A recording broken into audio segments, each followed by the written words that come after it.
Live. What is up, everybody? Hope you're doing awesome. Well, there's nobody here yet, so that was kind of stupid. Talking to nobody. See if anybody joins. If you're watching this in the future, I hope that you guys have been being helped by these daily live streams. I'm pretty dang tired right now, so I'm probably gonna only spend like 15 minutes, but I did want to jump on here. What am I doing? I gotta get my tea.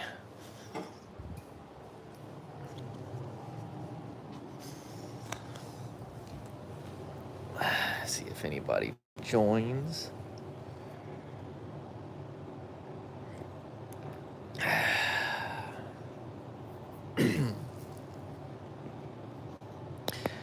Nobody so far. It's kind of late. See if anybody's awake. Oh, there's two people. Hey, Katie, what is up? You're starting to be a regular. What's up, Abhishek the Kerr? Good to see you. I just got maybe 15, 20 minutes tonight, guys. I'm pretty tired. Been a very, very, very long day. Had my daughter's birthday party. I went roller skating.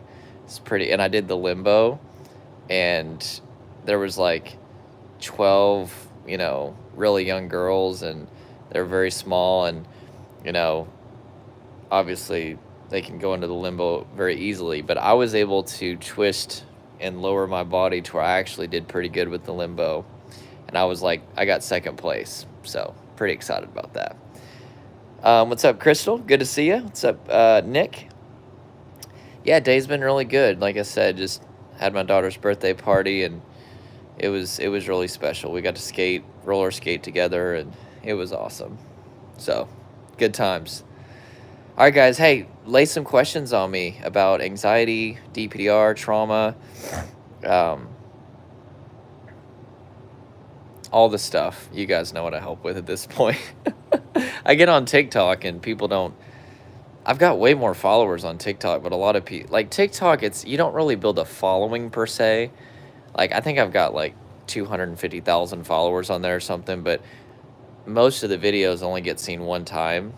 So anyway, so every time I do a live on TikTok, I have to kind of re-explain kind of who I am and what I do or whatever. But anyway, you guys know me, so if you have any questions, just let me know, and I will do my best to answer. Like I said, I am pretty tired, but I'm definitely want to answer some questions for you. What's up, the Wild Elite? Yeah, doing good. Yeah, just let me know if you guys have any questions, and I'll be happy to answer. Yeah, driving anxiety. So you want to do things that are counter to threat while you're driving, right? What's happened is you've had a painful history, and because of that painful history, your brain has assigned the procedure of fight, flight, freeze response to driving. So the brain registers emotional distress and physical pain as the same thing. It's the anterior cingulate cortex and the anterior insula. And so whenever you have driven and you felt stressed, your brain thought that you were in danger and assigned the procedure of fight or flight response to that sensory data. So what does that translate into? You start to look at your car, get into the car, drive the car, and your brain starts to trigger fight or flight response in the body. That's what anxiety is. It's really fight or flight response. It's when your body is preparing to fight or flee. Heart speeds up, sweating, racing thoughts, muscle tension, adrenaline. All these things are designed to confront danger. But there is no danger. I mean, little to no danger, right? I mean, driving comes with some risk, right? Of course. But your body is going into a threat response. And so the answer is we need to convey safety to your body and your nervous system in the presence of that sensory trigger. So just driving, not running from it, but driving is part of that. And then also calming the body while you're driving. Those are the two things that will really start to help desensitize that. So Have you heard of doctors prescribing muscle relaxers for anxiety and CPTSD? Yeah, I've definitely have heard of that. I mean, I can't really give any advice about medication or anything like that, or tell you to not take it or to take it, or I stay away from that as just a coach. But yeah, I've definitely heard of that before.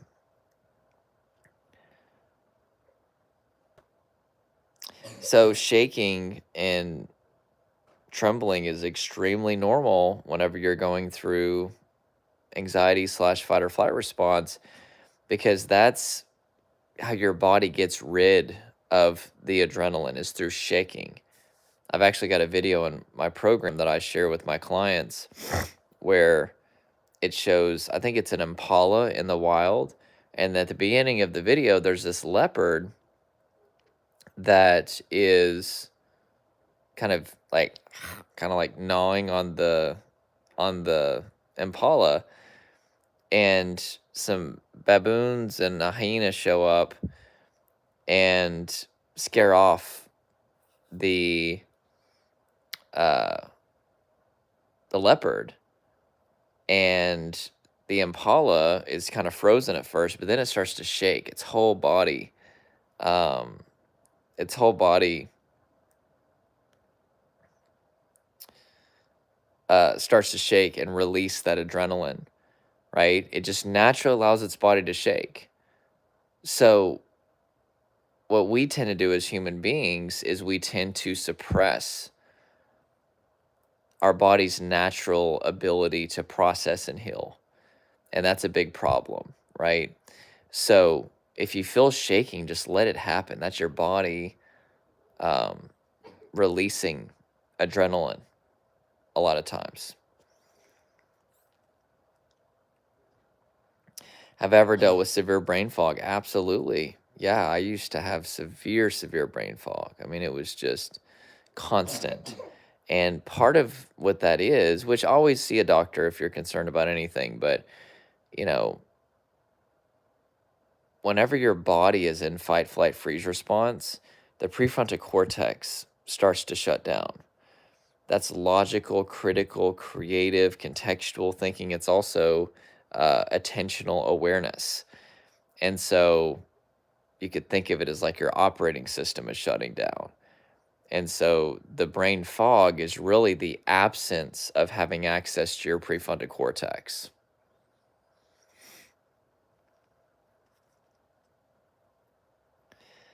Is it normal to not want to talk about DPDR after fully recovering? I honestly recovered 100%, but can't see myself going back to the forums.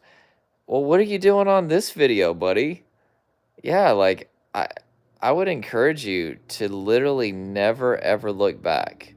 Like, let this be the last time that you watch any videos about symptoms. Like, once you're over this, guys, you got to move on.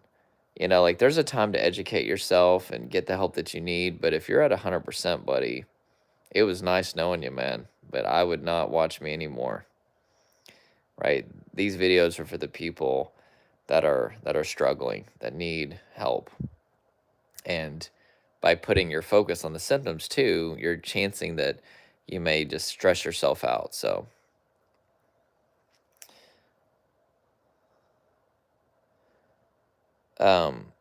would you say you personally are essentially cured of your dissociation?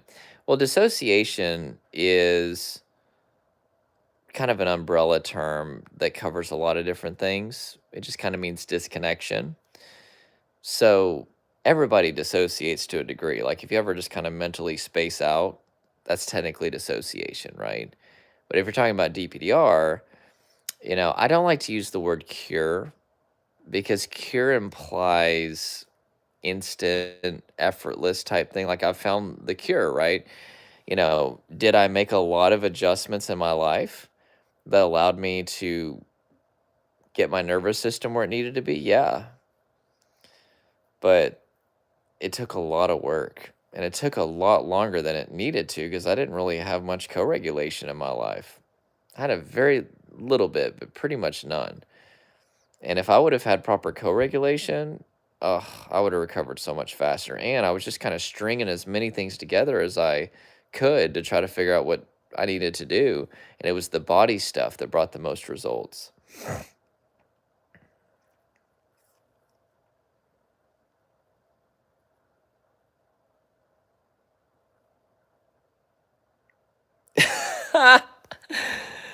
Okay, hold on. Falcon says, "Hey Jordan, obviously much longer story, but back in 2020 when I was at my worst, I showed a girl I knew one of your videos, muscle relaxation. After we watched it, we kissed. Wanted you to know it was actually my first kiss and you were technically a part of it." Well, that's a first for me too, man. So, thank you for sharing that. Wow. Yeah, that's so funny. Thank you for sharing that. That's all I can say. That's awesome, man.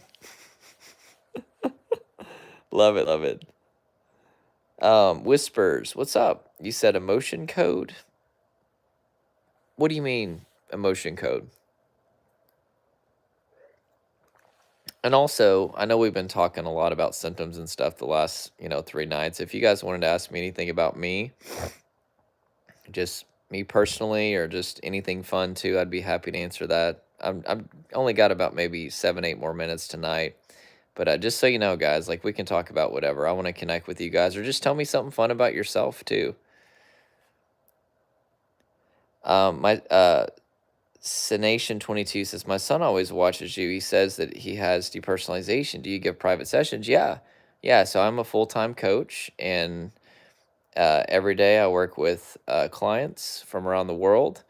And if you go to my profile, there's a little link you can click on, and it'll take you to a free master class. It's a 45-minute master class called the 5 Shifts Deal from Trauma, Anxiety, Panic, and Depersonalization Realization. Feel free to have your son watch that too. It'll show you the 5 shifts that you need to make. But there's also a button that says book a call. You can have him or yourself fill out an application, and he can speak with my team to see if we could be able to help him. So, yeah, would love that. Can't work with everybody, but we definitely do what we can. And right now, we're getting so many freaking book calls. It's crazy, guys. Like, I'm having to jump on calls to discuss joining our program because I've got like a lot of salespeople, and I still like we're getting so many people in to work with us. We're probably gonna have to start turning some people away, unfortunately. But we will do what we can for sure. The Wild Elite says, yeah, it's you go to my YouTube channel, and it'll be the link that you can click on. So how did my DPDR start whenever I first started to experience it? So I technically went through DPDR 2 different times in my life, like constantly. And then about 5 years off and on for just a few seconds at a time. But it initially started with, I mean, it depends on how you look at it. Technically, it started back whenever I was a kid and I started to be bullied. I was just so buff, like my neck, the neck muscles, the shoulders, biceps. You know what I'm saying? Like the kids got intimidated and they started to bully me. No, I'm just kidding. I was very, very skinny, still very skinny, but I was also short. And I didn't have cool hair, I'm not saying I do now, but I'm saying like I at least tried now, and it still looks crazy. But I didn't have any friends. I had terrible clothes. I can show you pictures to prove this. And I got severely bullied. And the stress started to build up, build up. Fell behind in school. I needed to wear glasses in school, but because I thought they made me look geeky and I thought that I wouldn't fit in with the popular kids, I didn't wear them. And by the way, I have these terrible, ugly, horrible glasses. See how these are like, apparently I'm just going to have ugly glasses forever. But I wear contacts now. But anyway, I fell behind in school. My teachers thought I was rebellious whenever I was really just, you know, struggling because I couldn't see the board and I was being bullied. So I was always on guard. Um, Parents went through a really nasty divorce. It just completely destroyed our whole family. And my life became very miserable for a number of years. And I just would space out, play video games, think about existence, things like that. So, anyway, everything built up. So after high school graduation, I was already carrying around tons of stress in my body that I never learned how to deal with, emotion that I never learned how to deal with. But then I didn't think I had a future. And so after high school graduation, I thought my life was over. I was like, well, I'm just going to have to work a factory job, just like my dad. And I honor my dad. I'm so thankful for my dad, but he did work, well, it was a grocery warehouse for like 20 plus years. And I just did not want to do that backbreaking work. Not that I'm above that. And I did actually end up working there for about a year at way in the future. But I basically thought, well, my life's over. I was very stressed out. And so I started to smoke marijuana. Well, I smoked marijuana with my friends like one time. This was like in 2008 after high school graduation. And I had the worst reaction ever. But remember, with complex trauma, right, it's like water filling up in a cup, right? And the bad marijuana experience was that straw that broke the camel's back, right? And so basically, um, I smoked marijuana. I smoked way too much. My friends were like, they were like, you know, I inhaled it and then I immediately exhaled the smoke. And then they were like, no, no, you got to hold that in, man. You got to hold the smoke in. And so I basically was like, okay, you want to challenge me? And I held it and I felt myself and we were playing Guitar Hero, and I felt myself getting higher and higher and higher. And eventually, like, I was just laying on the couch. I couldn't even play Guitar Hero. And then all of a sudden, my friend came up to me. No, sorry, not my friend. It was my best friend and this other guy I didn't know. And he like looked at me and he went, "Are you okay?" And basically, because I was so high, and I'd only smoked marijuana a couple times. Don't tell my mom. But it was like this frame, like almost like a Polaroid picture of his face started to literally spin, and it was like echoing. And I freaked out. I felt deja vu. I'm sorry, it felt like it had already happened before. I'll never Wow, I haven't thought about I haven't told this story in a while. It felt like it had already happened before. It's so hard to explain, but it was like spinning in my field of vision, and it was like it had happened. And so I start freaking out. Like my heart's pounding and I jump up from the couch. I run outside and I have my first panic attack. I didn't know it was a panic attack. And I start screaming at my friends, like, call an ambulance, call an ambulance. I'm going to freaking die. And I was like, don't you guys care? And they wouldn't call an ambulance because they didn't want to get caught with the weed. And so I'm pacing back and forth because my heart's pounding. And the only way that I can kind of not feel that is if I kind of move back and forth. Every time that I would sit still, I'd feel bump, bump, bump, bump, and I thought my heart was stopping. So after yelling, call an ambulance over and over and over again, and them not doing it. Oh, and I heard them talking too. I heard them saying, like, "What do we do? Like, do we call his dad?" Right? Because they knew my dad or whatever. My best friend knew my dad. And then he was like, I heard him say, like, "Yeah, like, we can't call him. What if we get in trouble?" And I could just hear them like, "No, dude, like, let's just let him ride this out." And so there I am. It's like 1 in the morning, and I'm pacing back and forth in my friend's driveway. And then all of a sudden, I hit an overwhelm point, and depersonalization, derealization kicks in. And all of a sudden, my friends, and I remember the lamppost and his yard and the cars, it all felt dreamlike and fake. It was literally like watching a movie. And then I started to literally, it felt like my brain short circuited or something. I almost felt like a shock in my brain, but it felt like I wasn't a full out of body experience, but it felt like I was kind of like just outside of myself and a little bit to the left, almost like I could like see myself pacing back and forth from like a third person perspective. And anyway, this went on for a long time. Eventually, I came off the panic attack and I went to sleep, and the DPDR, I woke up the next morning and it was gone. But then I looked at my friend and I was like, hey, I was so. I remember I kept waking up and I was still feel DPDR and I was still high. And then I go back to sleep. And I wake up and it was still there at like 8 in the morning. I finally woke up and felt normal. And then I remember telling my friend, I was like, um, I was like, I kind of freaked out, didn't I? And he was like, yeah, Yeah, you did. And I kind of knew that we weren't going to be friends anymore because he smoked weed all the time. Great guy, like no disrespect. I'm not trying to bash weed smokers, but clearly I could not handle it. So basically, I went home and I thought that it was over, right? And I can't remember everything, but I want to say like the next day I was at my mom's house. That's where I was living at the time.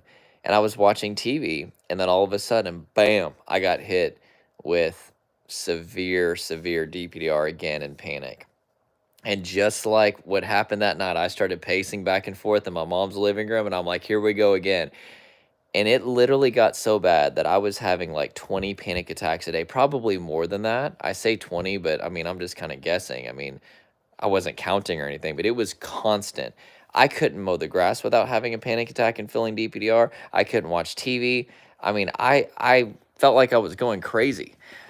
And anyway, I'm going to make a long story short because I want to answer you guys' questions. But basically, I ended up coming across acceptance techniques, and I started to. It took me a total of about a year of pretty much 20 panic attacks a day. But and I didn't tell anybody for a long time. But I ended up finding this book. It was called Panic Away, I think. And don't go out and buy it because I'm going to tell you that it ultimately didn't work in the long term. But it taught me to accept my symptoms, invite them in, and I just invited in my panic, and it worked temporarily. I stopped having panic attacks, and DPDR stopped being constant. So I thought I was cured. And over the next, couple years, I preached the acceptance gospel. I was like, hey, if you want to get over your anxiety and panic and DPDR, you just got to accept. It's all about the acceptance, baby.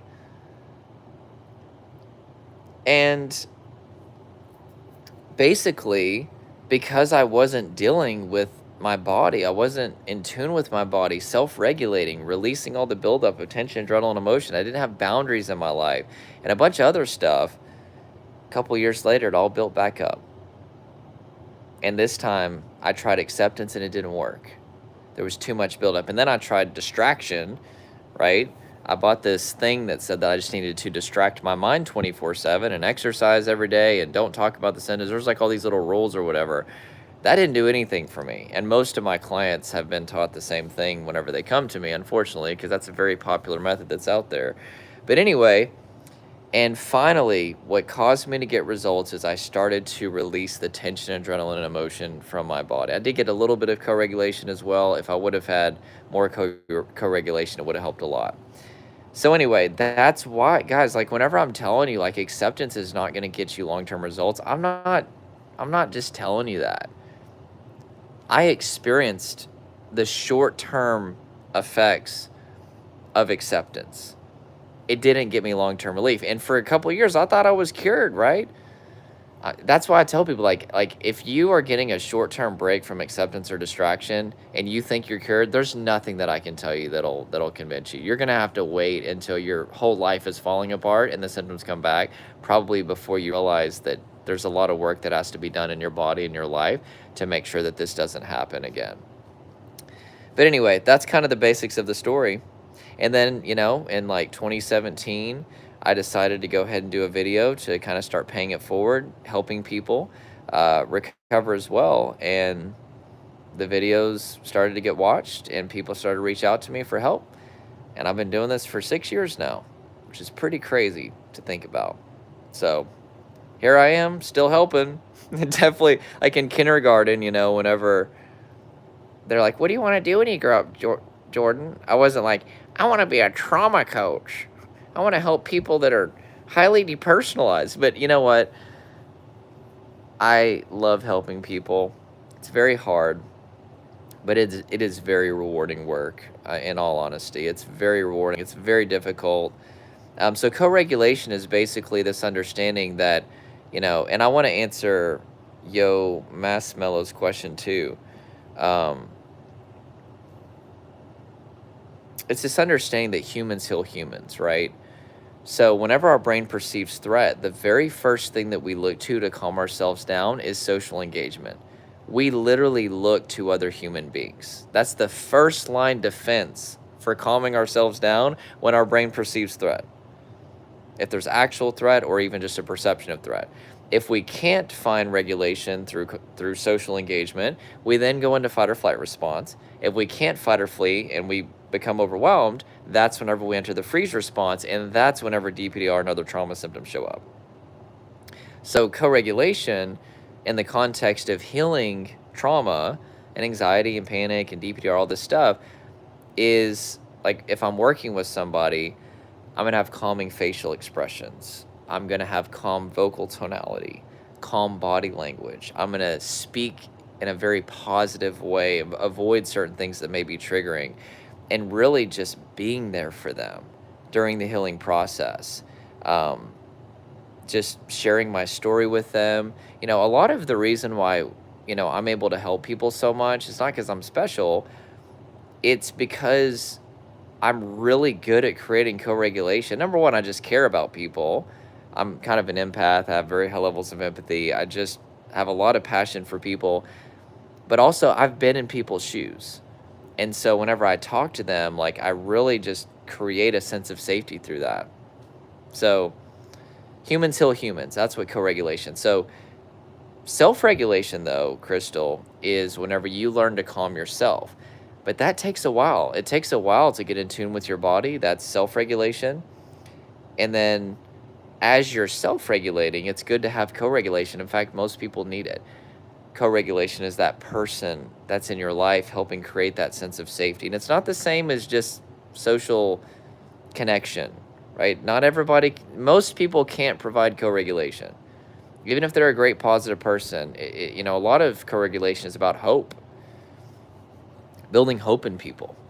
And it's easy to do that whenever I've been through what they're going through. So, Katie Parker, awesome. Glad to have you back. So, Yo Mess Mello, you said, sorry, okay, no, there's another question. Pineapple water. Nice username. Cool. Sorry. Pineapple water. These usernames are so funny, guys. I need to go to sleep. I'm tired. That's making me laugh way too much. You said you seem to speak about depersonalization way less than derealization in your videos. I wish you would speak more about that. So here's why, okay? From an experiential perspective, depersonalization and derealization are very, very different. From a recovery perspective, the recovery path is exactly the same. There's literally no difference as far as how I help people heal from derealization as how I help them heal from depersonalization. What I will say is the only nuance to that is that with derealization, it tends to be caused by overwhelm in people's life, whereas depersonalization tends to be overwhelm in their body. I would say derealization is overwhelm in the body and life. Depersonalization is typically just overwhelm in the body, not necessarily their life. Because think about it, derealization is creating a wall of glass between you and your world. Maybe it's because your world is overwhelming. Sometimes there's a relationship that's abusive or toxic, or there's a job that you just absolutely detest, or there's just some sort of circumstance. And that's your brain's way of dissociating you, checking you out from having to face that. And then depersonalization, you feel detached from your body. That's your brain's way of checking you out of your body. So that way you don't have to feel the pain inside. Right? Some people experience depersonalization and derealization. Some people just experience one or the other. But as far as the path out, I don't have a specific recovery path for people experiencing derealization versus depersonalization. It's exactly the same. They need to do things that convey safety to the nervous system because they are in a trauma response, which is a threat response, when there is no threat. Their nervous system is overwhelmed. And we need to convey safety, which is primarily done through self-regulation, calming their own body, and co-regulation, being calmed by somebody else. And then, of course, making some lifestyle adjustments. So that's why I don't really talk about the differences between derealization and depersonalization too much, is because technically speaking, while the experiences are very different, one is feeling out of body, the other is feeling detached from reality, the recovery path is the exact same. You see what I'm saying? So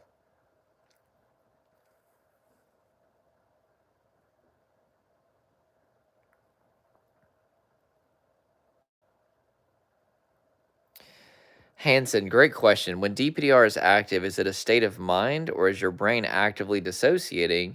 When you recover, is this something neurological? So, depersonalization, realization are extremely understudied. There are studies, but it's extremely understudied and not very well understood. I've even had the opportunity to train directly with some of the top traumatologists, neuroscientists in the world, and even they didn't have a whole lot to say about it, some more than others. But I've spoken with some of the top trauma experts in the world who had almost no understanding of it before. So it just depends on which one you talk to. But what I will say is, you know, it appears as if depersonalization, realization is a secondary consequence of a traumatized brain. Whenever you enter a trauma state, there's a shutdown of a lot of key areas of the brain that are responsible for things like self-awareness or connection to the material world. Bessel van der Kolk in the book The Body Keeps the Score calls it the mohawk of self-awareness. And it's mohawk uh, in that it's shaped like a mohawk haircut that kind of runs down your brain. And there's all kinds of these brain mechanisms that shut down that are responsible for connection to self and connection to the outside world. And if that shuts down, well, then you're going to feel detached from yourself and you're going to feel detached from the outside world. That's the most in-depth understanding that anybody can probably give. They're not as mysterious as you think that they are, though, because it's a mammalian defense mechanism. All mammals can experience depersonalization, derealization. It's not even a human thing specifically. Your brain is perceiving so much threat that it thinks that you're being eaten by a lion, and your brain, body, and nervous system are shutting down to prepare you to be eaten. And anything that's not necessary for survival is going to get shut down. And your body is intentionally trying to make your death by a lion as numb and painless as possible.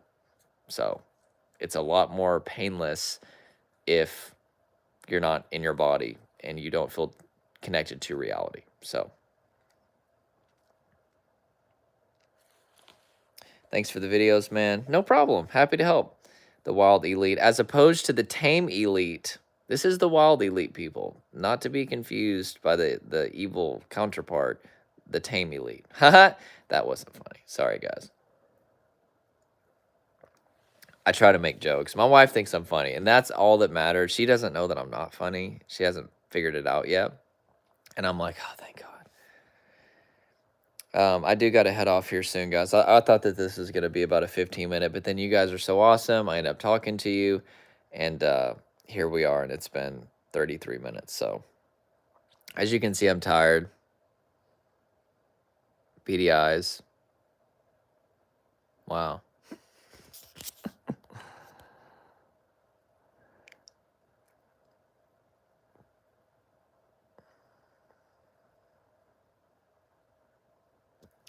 So Lacey Lux Model says, I thought it had stopped, and I'm not sure what it is that triggered it to come back recently, and it went on like a month, and I'm still kind of feeling like everything isn't real. So this is what I'm talking about, right? And it's not your fault, but when the roots are not being dealt with, the symptoms can come back at any time. So watch the 5 Shifts Still from Trauma, Anxiety, DPDR Masterclass. Go to my profile, and also any of the longer videos on my channel. There's in the description. You can click it there too.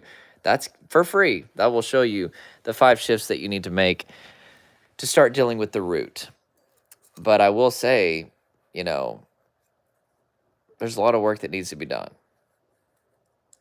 And also there's a button to book a call with my team to speak with us. Be patient right now if there's not any slots on the calendar. Hopefully there is.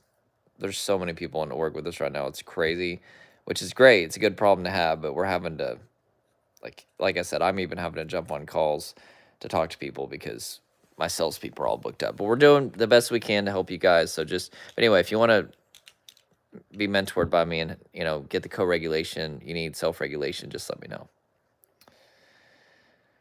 Afro says, I hate DP, had it for 8 years, 24/7. Well, definitely go get checked out by a doctor, you know, to make sure there's nothing organic going on. But if you've been checked out by a doctor, make sure to watch the 5 Shifts Masterclass. Again, go to my profile. There's a link for it.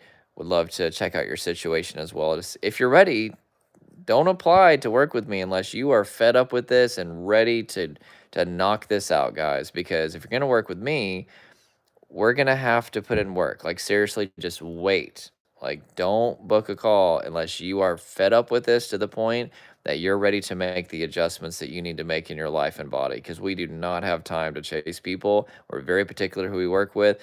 And like I told you guys, like there's the 80-20 rule. Like 80% of people are not ready to put in the work. 20% of people are. So, like we have people that watch our videos for like, well, I say our videos as if I'm like multiple people.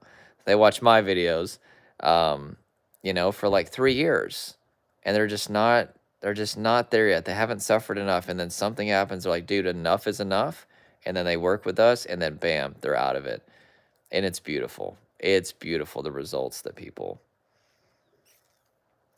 How can you tell the difference between psychosis and DPDR? So disclaimer, talk to a mental health professional, licensed mental health professional. I'm just a regular guy with a really, really weird Adam's apple, very crooked nose, can't grow a beard. So just this is all just my opinion. But from an educational perspective, psychosis is whenever there's an actual break from reality. It's not that you feel detached from reality. You actually have broken connection in your brain with reality. Most people that experience that, it's just one episode, so that's the good news. And I may have had one of my clients out of thousands that ever had a psychotic episode, maybe two, but it's extremely rare. And it was just one episode, the ones that I can think of. But with that being said,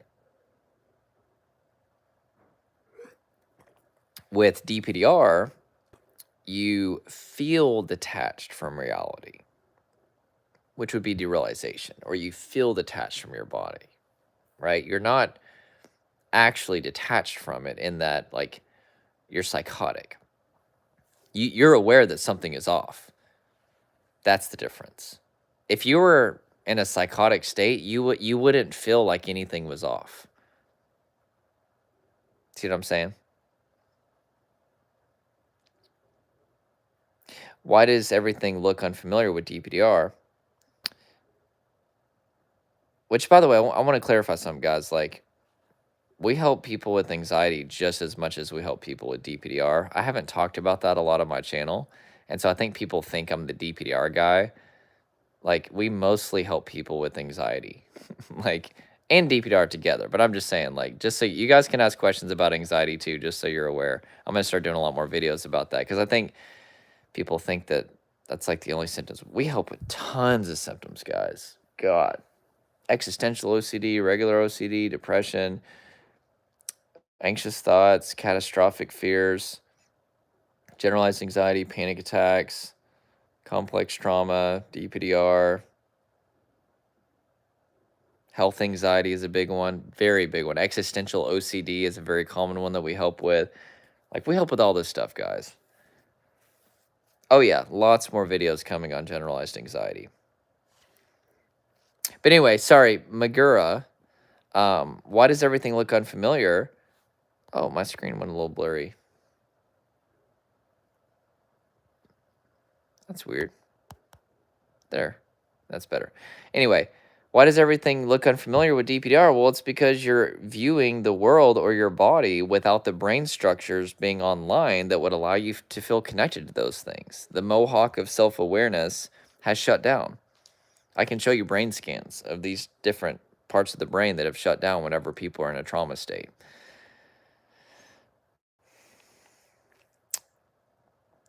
Would I recommend the DP manual?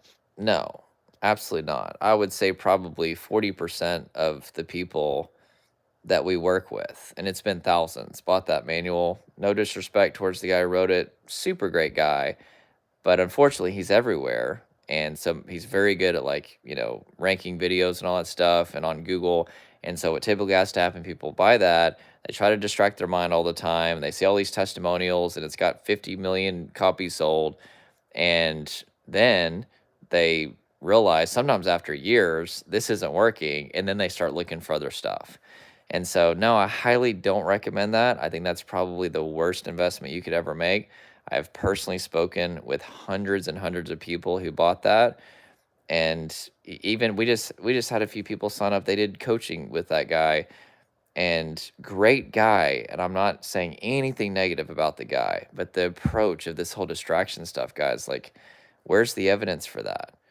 Right? Like, it's just not what the latest neuroscience is teaching us. And I highly recommend that you don't get that, or else it's probably going to waste your money. You can get some encouragement from it. He's very encouraging, but no, I don't.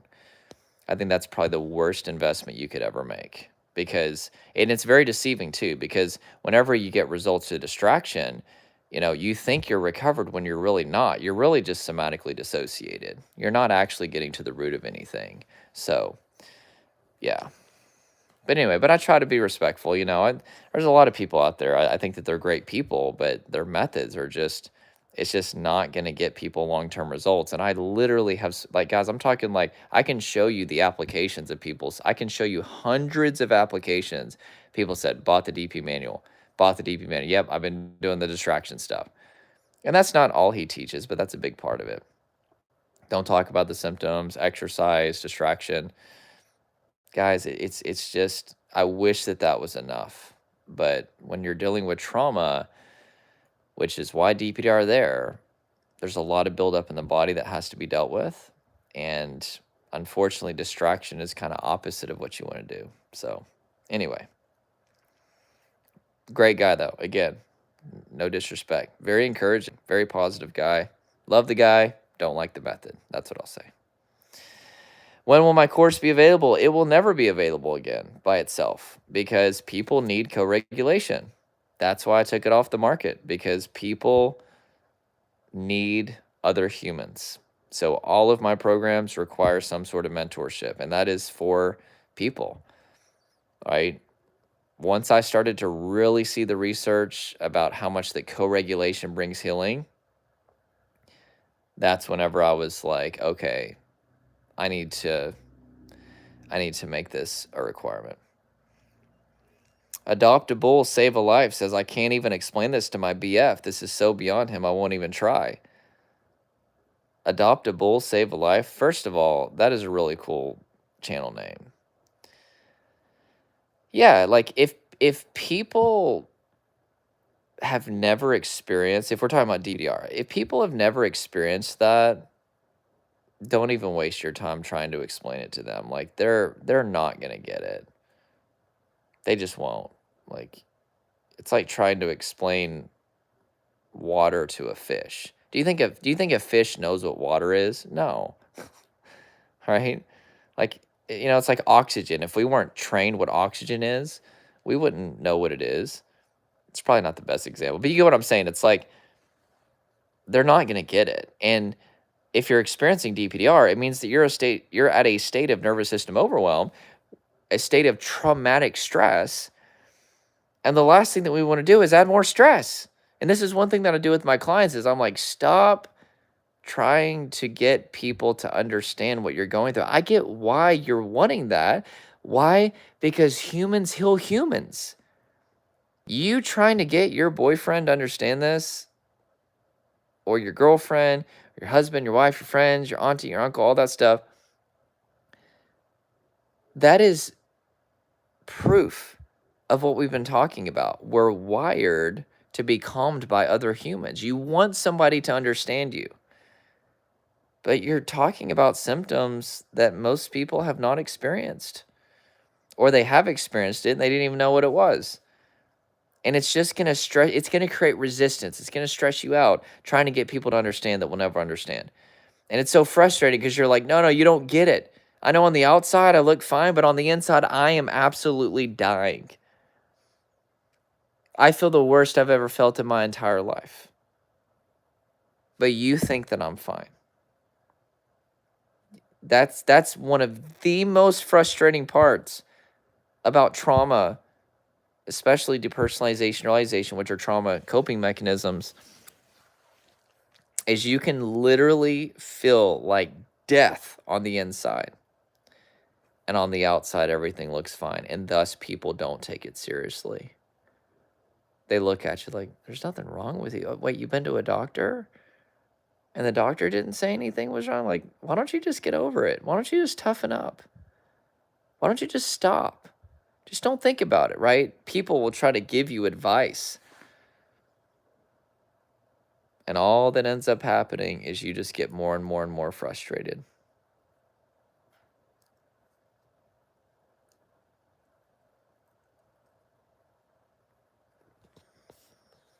Oh, Philip Huber says, "Hey, Jordan, you helped me so much in 2018 or 19 when I was suffering a lot. I just randomly saw your stream and just wanted to say thank you again. I have to leave for work now here at 7 a.m. Oh, well, have a good day at work, buddy." Oh, thanks, man. Yeah, that's one cool thing about live streams is it kind of gives me a chance to kind of hear some of the stories, man, because most people that get helped, even the clients I work with, I mean, they just move on, they don't want to look back. And so it's really cool, man, to get to read you guys' stories. Guys, you're doing it again. You're being so awesome that here I am, and it's almost midnight, which I go to bed about midnight lately, so no big deal. But I was like, yep, I'm gonna do a 20-minute live stream, and here we are, 5 hours later, still talking. No, it's okay. I got time for maybe like one more question, guys. You said had DPDR 4 years, been symptom free for the past 2 years. Thanks to your videos. Love you, bro. Aw. Well, I'm very happy to help, and I'm glad to hear that. I hope that it wasn't just reassurance. Make sure to check out the 5 Shifts Deal from Trauma, Anxiety, and DPDR Masterclass. There's a link in my profile. Make sure that you've really gotten to the root, though, Fair Junior HDs, because we don't want the symptoms to come back. That's the only thing that I would say. But I'm so glad you're symptom free for right now. But to get recovered, you have to have a body-based strategy. You have to be preventative. Make sure you're doing that stuff too, okay? And if you need my help, let me know.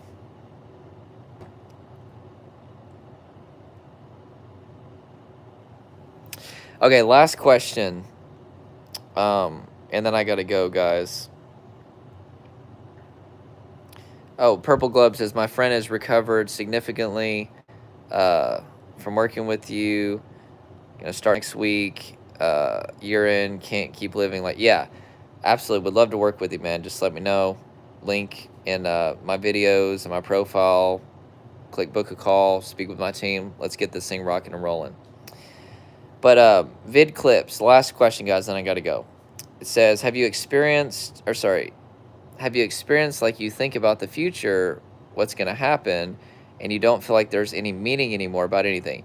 Yeah, so this is called like nihilism, is I believe the correct phrase.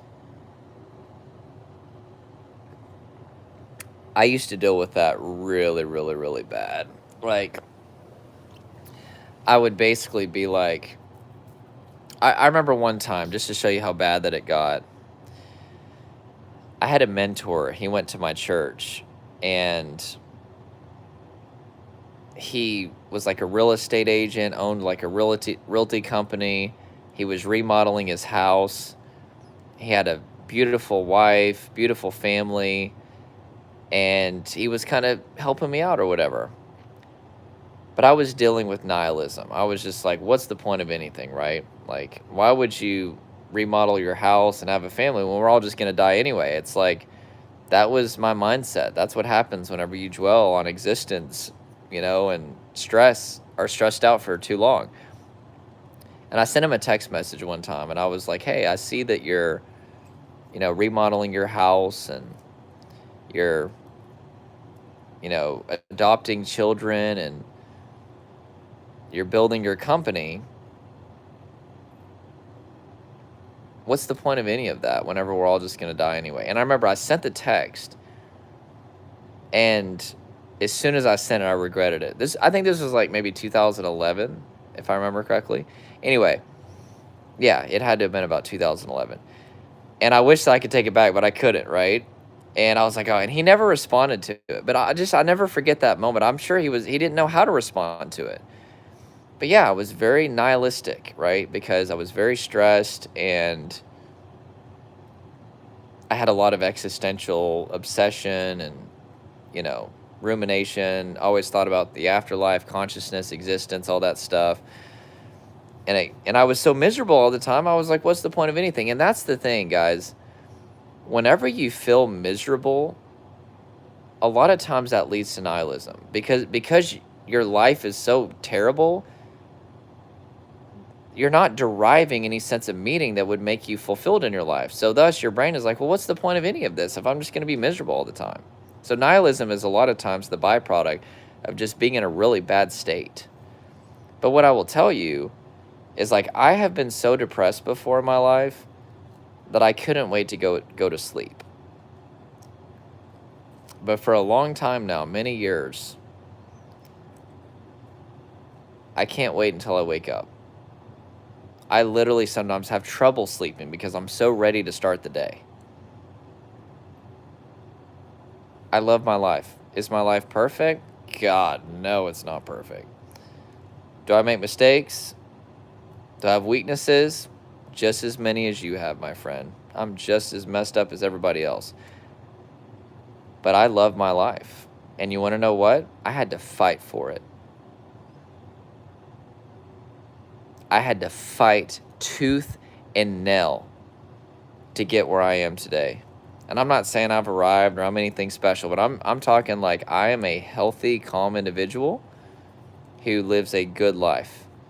And I still have to fight for it. Having boundaries, guys, there are a lot of people in this life that will try to take away your health from you because they're not thinking about you. They're just thinking about themselves. Even good people sometimes. You got to have boundaries. I walk away from stuff all the time that has a cost for my health. I don't care what it costs. I have a boundary, and you have to have this too. This is one thing that I teach my clients that I work with. Your health has to be number one in your life. Because if your health is negotiable in this life, you will end up anxious, stressed, or traumatized, or all of that. Self-care is not selfish, it's selfless. Because the more that you take care of yourself, the more that you're going to be able to take care of other people. You know why I've got energy to do this right now? Because I ate well today. I got great sleep last night. I even took a nap today. I've been taking a nap about like maybe 8 o'clock because I've been doing some work after my family goes to sleep. Even though my eyes are beady, look how glassy that is. That's creepy. Anyway, but I actually don't feel that bad right now. I'm tired, but like, why do I have all this energy to pour out? Like, I've got a, family of 5. I've got multiple people that work for me. I've got 50, 60, 70 clients, whatever it is at this point in my different programs. How am I able to do all this? Well, it's because I put a lot of time into self-care. I take care of myself. I self-regulate. And also I've got boundaries. I do not waste energy on stuff. Trying to help people that don't want to be helped. Trying to change people's opinion that don't want to change their opinion. There's all kinds of ways that I'm careful.